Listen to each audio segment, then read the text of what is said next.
Hi, I haven't actually played any poker today. I've been a bit distracted with the Ryder Cup, which got rained off, depressingly, and some other bits and pieces around the house. I'm going out probably shortly, as it's. I thought it was my housemate's last weekend, but it's actually this weekend.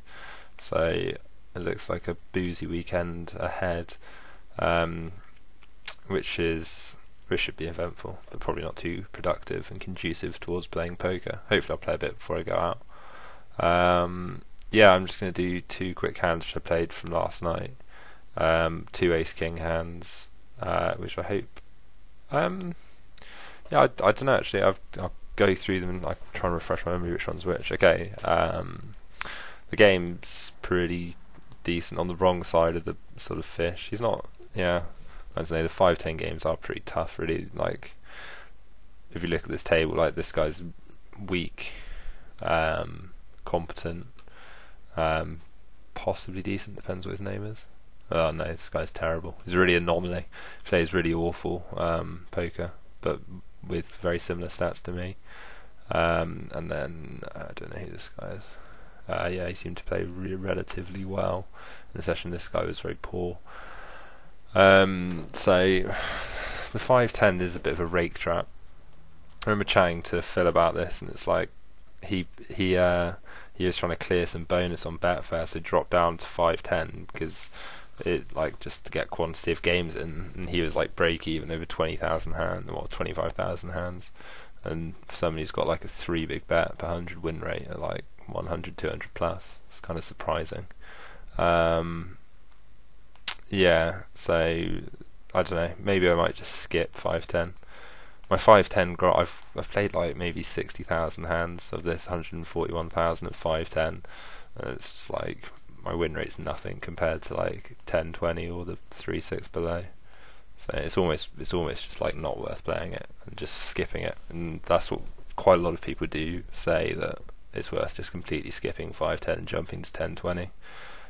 Where the rake's just so much more. So it's just so much easier to beat, and it's obviously easier to get a positive win rate. Okay, I know this hand. I think this should all be very standard so far for everyone. It's just on the river here. This payoff.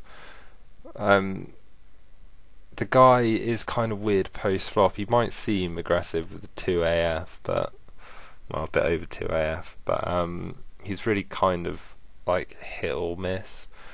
When this guy is playing so weirdly, I mean, it is possible he has slow played an ace, so it's just like kind of a painfully just standard cooldown.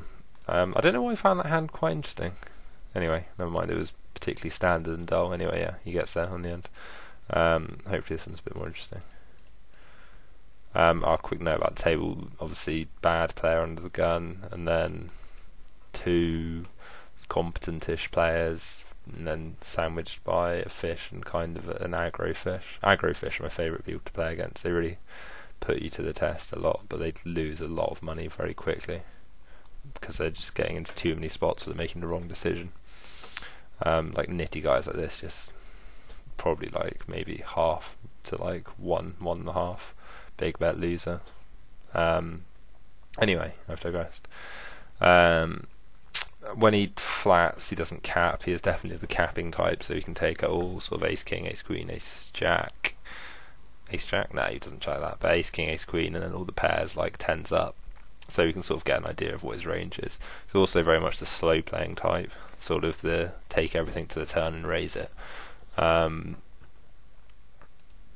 I don't know if he would. I think he probably would semi-bluff the flop with hearts, but I wouldn't say he'd do it 100% of the time. It's very difficult to know. I don't know his tendencies all that well. So here, like, let out again and get raised. And I don't really think there's anything else to do but call here. I think 3-betting is kind of horrible. I think he could have flatted with ace A, he could have slow played ace 10, he could have slow played ace 4, he could have slow played set 4, set 10s. He's probably less likely to slow play sets or 2 pairs due to the nature of the presence of the flush draw. Even though my range doesn't have that many flush draws in it, he won't. I don't think he'll be thinking like that. I think he'll literally just be thinking, "Oh fuck, I don't want another heart to come." But you never know. Anyway, so he raises here. I don't think I can do anything else but draw. Well, I'm shutting down, but yeah. And the point of this hand was just to illustrate hand cards which don't actually improve my hand. Like, the only thing I've improved to beat is 10-8, which I don't think he's opening under the gun. Maybe, like, occasionally he might open it, but he's a very tight player, he doesn't, so I'm really looking at, like, flushes a lot, and boats now.